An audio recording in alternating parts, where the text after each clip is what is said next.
post-war Old Dutch cleanser, famous for chasing dirt, presents Nick Carter, famous for chasing crime.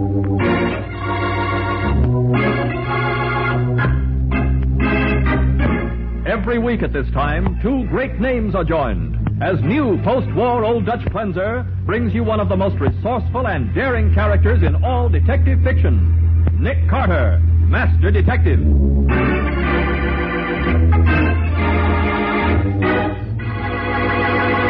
Oh, Nick, if only he'd come. He's 10 minutes late now. I want to see him just as much as you do, Patsy.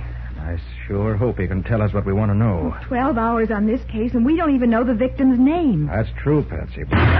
Great Scott! Nick, did they... Yes, Patsy, they did. He'll never tell us anything now. He's dead. Now, the case of the Nameless Blonde. Today's exciting adventure starring Lon Clark as Nick Carter. Brought to you by new post-war Old Dutch cleanser. As our story opens, Nick has just returned to his office from lunch. Finding no one in the reception room, he makes his way back to the laboratory, where Patsy Bowen greets him. Oh, Nick, you have a visitor in your office. Oh, I have? She came right after you left. A very attractive blonde. That's nice. Who is she? She wouldn't give me her name. Okay, let's see what she wants. Well, why, she isn't here. Nick, look. Behind your desk. Great Scott. She must have fainted. Let's have a look. Why, this woman hasn't fainted, Patsy. She's dead.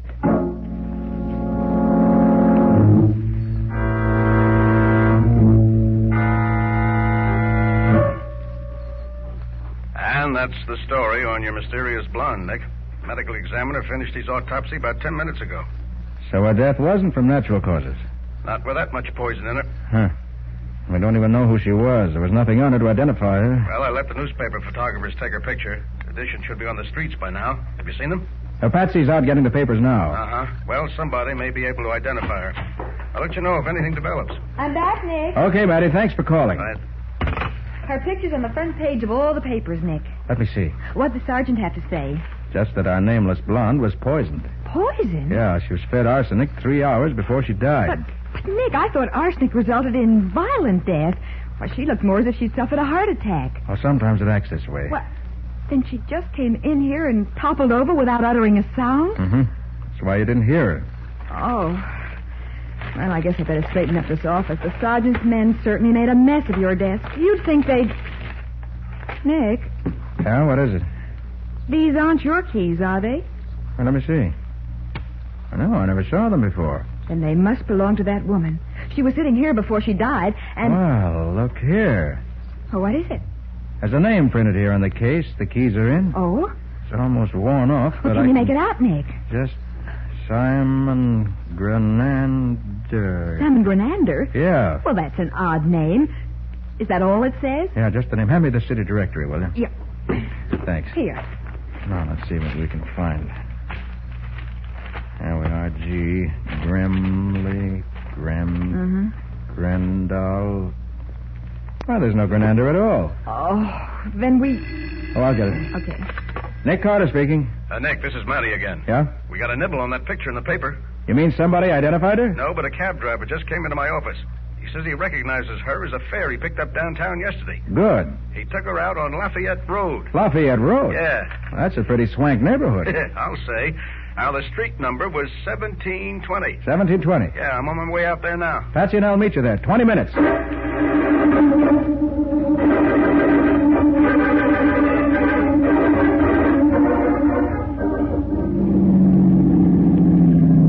Here I am over here, Nick. Okay, Matty. Hello, Sergeant. Oh, hiya, Patsy. Well, this is the place, Nick. I thought I'd wait for you two before I did any investigating. Oh. Gee, the house is completely dark. Yeah, don't look like anyone's home. Not the friendliest place I've ever seen. Ring the bell, will you, Matty? Right. There is no use trying to get in. What the... Stand right where you are. Don't try anything because I have a gun. Hey, look, who are you? Who are you? And what are you doing trespassing on private property? We happen to be the police, mister. The police? Yeah. Yeah, now who are you? I'm the caretaker. My name is Weber. Nobody home here? No. There's no one living in the house now. Hasn't been since the funeral. Funeral? Whose funeral? Mr. Stokes. He died just last week. He lived here alone. Do you mean Marvin Stokes of Stokes and Whitaker, the big real estate company? That's right, miss. Oh. Were you here all day yesterday, Weber? Sure. I'm here all the time, day and night. Then maybe you can tell us the name of the visitor you had yesterday. Visitor? Yes. I did not have any visitors yesterday. Look, we know a woman came to this house in a taxicab late last evening. Now, who was she? You're crazy. No woman came here. The cab driver says he let her out here and she walked up the steps before he drove off. That is not so. Who's Simon Grenander? Simon Grenander? I've never heard of anyone by that name. All right. You have the authority to let us in this house? No, I cannot do that.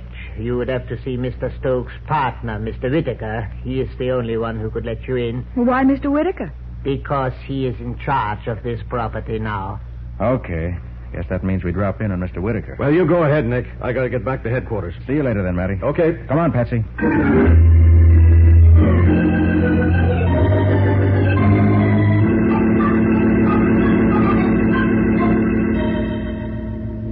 Of course, Mr. Carter. You can get into the Stokes home anytime you want to. Thanks, Mr. Whitaker. However, I doubt that it will throw any light on this mysterious woman you've been telling me about. Well, why do you say that, Mr. Whitaker? Because, Miss Bowen, it's hard for me to believe that Marvin Stokes had any dealings with a woman. Oh? He and I were partners for 20 years, Mr. Carter. And in all that time, he had no interest in women at all. In fact, he was woman shy. It was an obsession with him. Well, this gets screwier and screwier, Nick. The only thing we're sure of about that woman is that she went to Stokes' house. Well... And now we find that she had no reason to go there and that nobody saw her when she got there. Oh, by the way, Mr. Whitaker, does the name of Grenander mean anything to you? Simon Grenander? No. No, I've never heard the name before, to the best of my Excuse me. Hello? This is Sergeant Matheson of Homicide. Is Nick Carter there? Yes, just a moment. For you, Mr. Carter. Thanks. Hello? Nick, Matty, we got another bite on that newspaper picture. Oh? A guy named McIntyre just called to say he thinks he can identify the dame. Say his name's McIntyre? Yeah, Captain Ernest McIntyre. I'm meeting him at the morgue in 20 minutes. Okay, Matty. We'll get over there right away.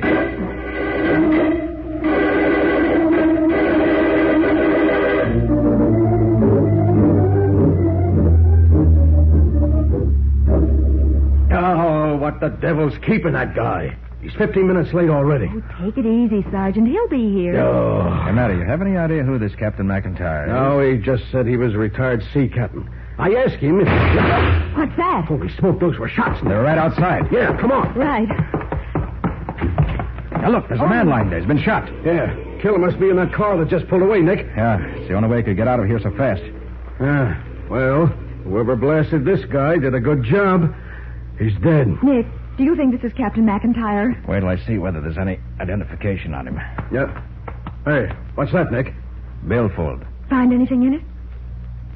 Yeah, he's Captain McIntyre, all right. Well, how do you like that for a lousy break? Well, now we know somebody's determined to keep us from identifying that woman. So determined, in fact, they'll even commit murder to do it.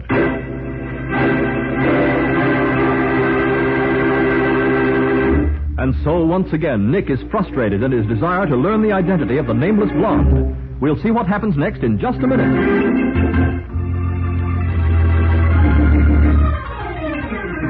And now, back to the case of the nameless blonde. Today's adventure with Nick Carter, brought to you by new post-war Old Dutch cleanser.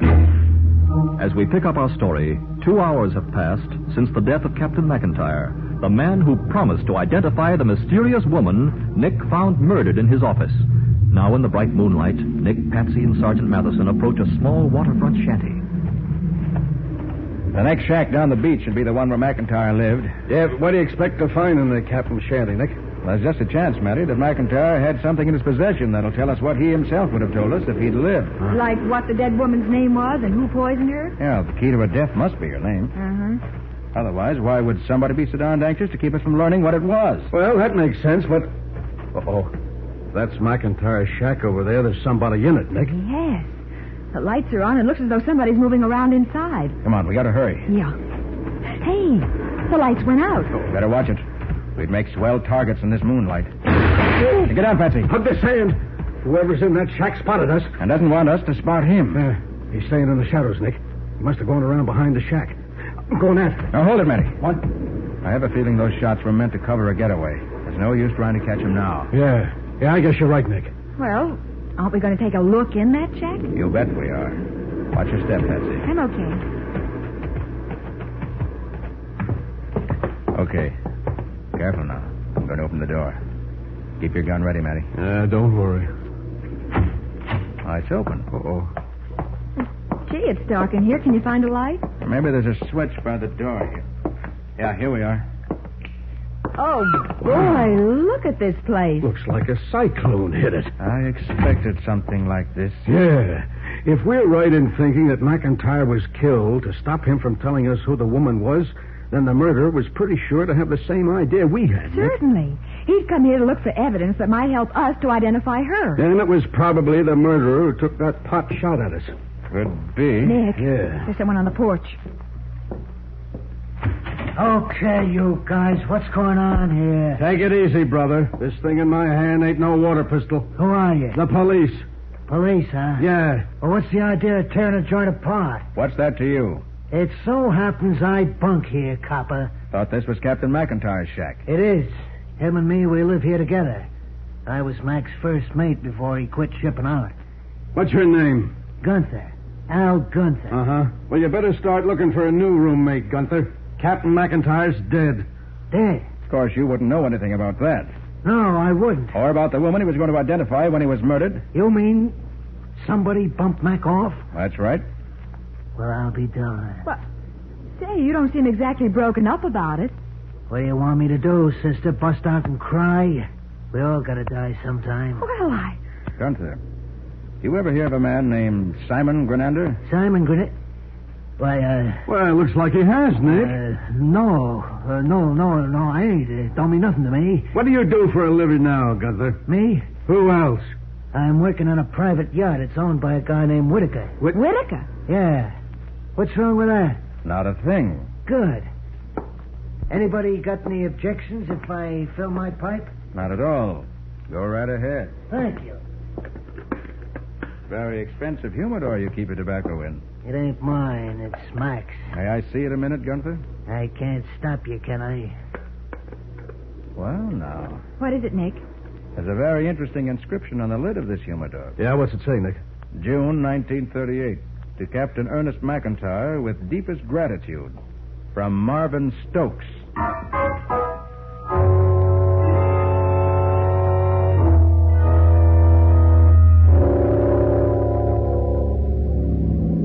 You say we can get in the Stokes house this time, Nick? Yes, Mary. I called Whitaker's home. His sister Elizabeth said she'd meet us there and let us in. Well, what do you think that'll get you, Nick? Oh, look, Patsy. 2 people have been murdered. And the only link between them is that somehow they were connected with Marvin Stokes. I know, For but... one thing, I hope I can find something in Stokes' personal papers to tell us what kind of favor Captain McIntyre did for him 10 years ago. Yeah, and maybe we can find out why the woman who died in your office went to his house after he was dead. I hope so. The answers to those questions should tell us who the woman was and why she was murdered.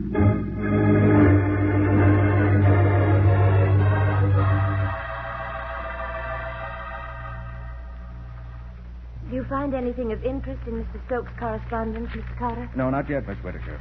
But they're not even halfway through yet. Where'd the sergeant go, Nick? Oh, out to find Weber. Said he was going to see... Okay, Weber, get in there. And it sounds as though he found him. Well, I finally got the truth out of this guy, Nick. He was lying, all right. He was. Yeah, the dame who died in your office was here in this house. Okay, who was she, Weber? I don't know her name. She did not tell me. Then why did you lie about her being here? I had orders not to let anybody in. She gave me $20 to forget them, and, well, And you took that bribe and then were afraid to admit it. Yeah. I was afraid Mr. Whitaker would fire me. Nick, look what I found. Let's see. Well. What is it, Nick? Recognize the woman in this photograph, Matty? Do I Holy smoke. It's the blonde that died in your office. And listen to what's written on the bottom. To Marvin from Marjorie, with all my love, always. Oh, no. No. Miss Whitaker, what's the matter? You know this woman? No. No, I never saw her before. Oh, Nick, she looks like she's going to faint. Sit down here, Miss Whitaker. Hey, what's eating her anyway? You better tell us the truth, Miss Whitaker. I don't want to talk about it. You say you never saw this woman before. And yet a picture of her almost makes you faint. Why? Oh, because she... Oh, I always suspected there was another woman. That's why Marvin wouldn't marry me. What? Yes, I loved Marvin Stokes.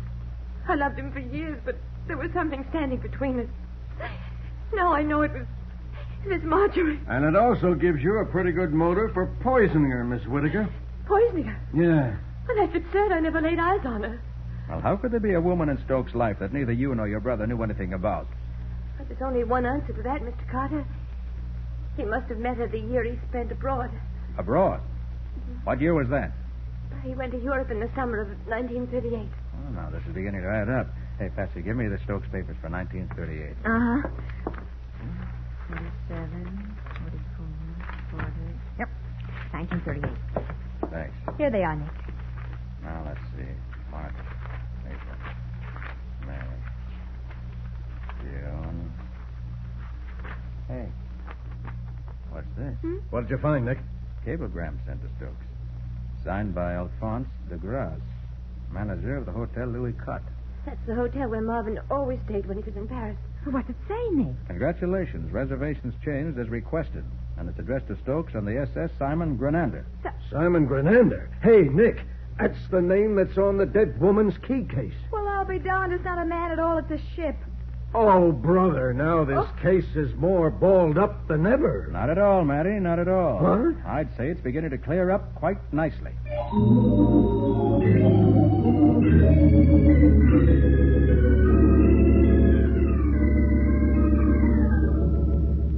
Nick, if you really know who the murderer is, why the dickens don't we go get him instead of sitting around the office waiting? We're waiting for Matty to track down the proof. Meaning the log of the SS Simon Grenander? Yeah. He's going to call us from the harbor master's office. But what do you expect to find in the log? Well, look, Patsy, we know that 10 years ago in 1938, a ship's captain named McIntyre performed some sort of service for Martin Stokes. Something that Stokes was grateful for, right? Yes, but... We also know that Stokes met a woman named Marjorie in 1938, and that she was in love with him. Well, Right? go on, so what? Remember what the cablegram said? Well, of course, congratulations, reservations changed as requested. Right. Now, why would a hotel manager cable Stokes as congratulations? Why? And why would Stokes want his reservation changed? Well, I don't know. Patsy, think. What's one of the functions of a captain on a ship at sea? One of the... Why, he can marry people. And that's why the congratulations. Now you're and what... catching on. In other words, I believe Captain McIntyre married Marvin Stokes to this Marjorie, whoever she was. But can you prove it? Well, I hope I can. And I think the log of the Simon Grenander will bear me out, if we can find it. Uh-huh. Marjorie and Stokes must have separated. We know she didn't come back to America with him. Apparently not. But now, after Stokes is dead, this Marjorie suddenly bobs up. Now, who's the one person who'd be most anxious to get rid of her? You tell me. Well, if Miss Marjorie could have proved that she was Stokes' legal wife, she'd have had a claim to his estate, no matter what kind of a will he left. Why, I get it. Whoever inherited Stokes' property would have had to get rid of her or lose his inheritance. Right. And Thomas Whittaker was the sole heir to Stokes' estate. That's what the will says. Then Whittaker is the murderer. I believe he is. Well, I'll be darned. Of course, it's still just a theory. There's no record of the marriage or the log of the SS Grenander, then... Oh, that must be the sergeant now. Nick Carter speaking. It's Matty, Nick. The SS Grenander was junked a couple of years ago. What? Don't tell me the log's lost, Matty. No, I just spoke to the manager of the steamship company that owned it. He says all the ship's papers are stored in the warehouse on Pier 32. Can you get the log for us? Yeah, he says he'll give me the key to the warehouse. So I'll pick it up and meet you there, huh? Okay, Matty.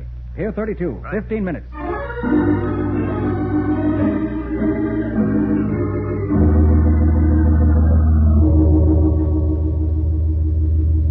And the warehouse is down this way, Nick.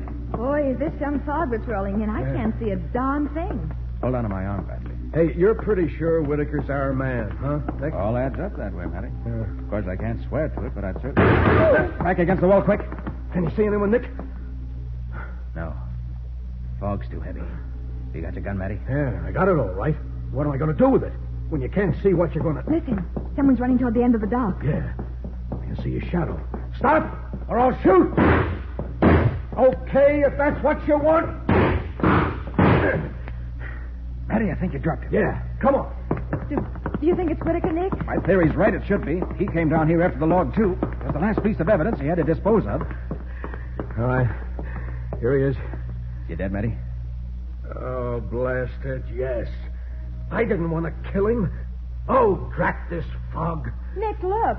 What is it, Patsy? This isn't Thomas Whitaker. What? No. It's Captain McIntyre's first mate, Al Gunther.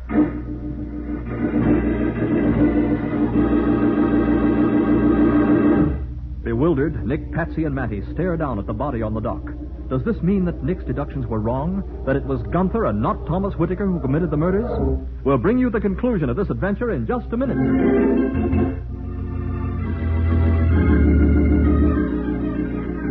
Now for the conclusion of the case of the Nameless Blonde. Today's adventure with Nick Carter, brought to you by new post-war Old Dutch cleanser.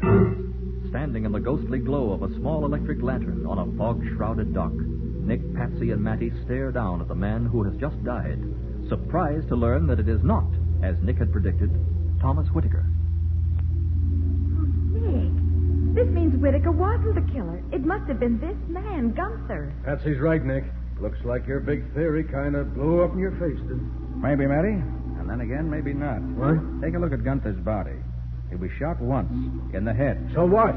I fired 3 times. 2 of my shots missed. 1 hit him. Sorry, Matty, but all 3 of yours missed. Oh, now The look, bullet that Nick. killed Gunther wasn't fired from your gun. What? Now, Nick, Your you gun can't... is a .45 police automatic. The What? wound in his head was obviously made by a gun of a much smaller caliber, Holy smoke, Nick, you're right. which means that Gunther was the goat for somebody else. He was down here with the murderer. And the murderer killed him, hoping we'd think we'd caught our man. And that means the murderer is still somewhere on this dock. Quite right, Miss Oh. Bowen. Huh? And not too far away from you. That's Whitaker, Nick. I know his voice. Yeah. Wherever he is, I can't see him because of this darn fog. I can see you plainly, Carter, under that light. Put your hands up, all 3 of you. Do as he says. Oh. He's already killed 3 people to protect his interest in Marvin Stokes' estate. So you figured it all out, did you, Carter? I'm sure you agreed that I had no choice once I learned that Marvin was married to Marjorie Lawson. Yes, and once she threatened to prove that fact by hiring me to find either Captain McIntyre or the log of the Simon Grenander. Precisely. But she made the mistake of paying a call on me before she went to your office. I treated her well. In fact, I gave her a cup of coffee. With arsenic in it. Unfortunately, yes. And then when you heard that McIntyre was going to meet us at the morgue, you ambushed him outside and shot him before he could tell his story. Right again. Just as I'm going to shoot you. I don't think so, Whitaker. You told us to raise our hands, but you forgot to say anything about dropping our gun. Nice work, Nick, shooting out that light. Now he can't see us any better than we can see him. Hey, he's trying to get past us. There he goes. You can see his silhouette. Stop, Whitaker. Stop or else.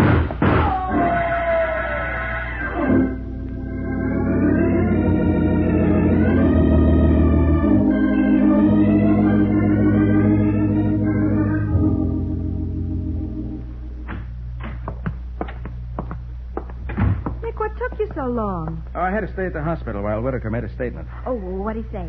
Everything was pretty much the way we figured it, Patsy. We? Well, you know what I mean.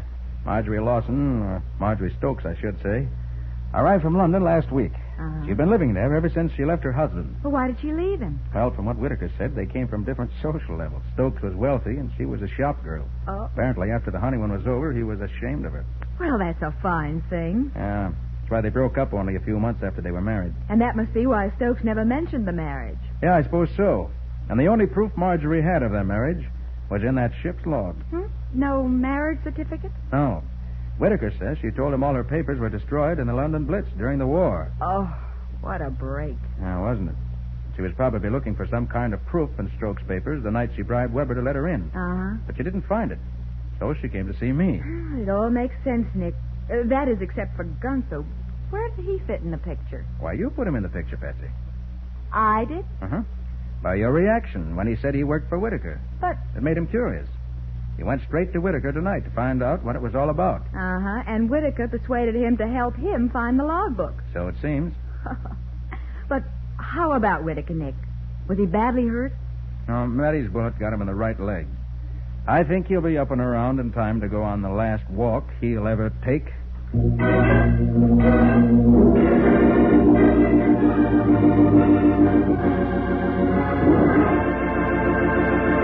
Well, Nick, what about the adventure new post-war Old Dutch cleanser is going to bring us next week? Mike, it's one of my most unusual cases. It's about a man who prayed people to death. Prayed them to death?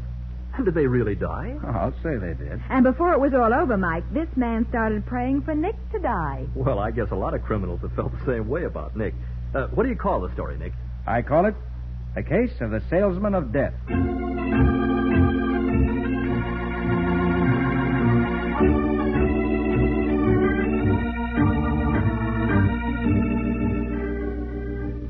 Nick Carter, Master Detective, is presented each week at this time by the Cudahy Packing Company. It is produced and directed by Jock McGregor and is copyrighted by Street and Smith Publications, Incorporated. Charlotte Manson is featured as Patsy. Ed Latimer plays Matty. Today's script was written by Ken Pettis and Lou Schofield.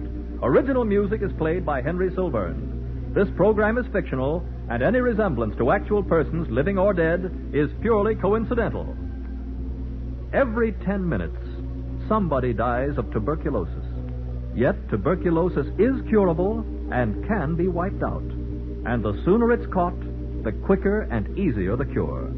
That's why, as a preventive measure, everyone is urged to have his chest x-rayed. Some local tuberculosis associations and health departments do this free or at very little cost. So check your chest. Get a chest x-ray tomorrow. This is Michael Fitzmaurice saying, when minutes count, use new post-war Old Dutch cleanser.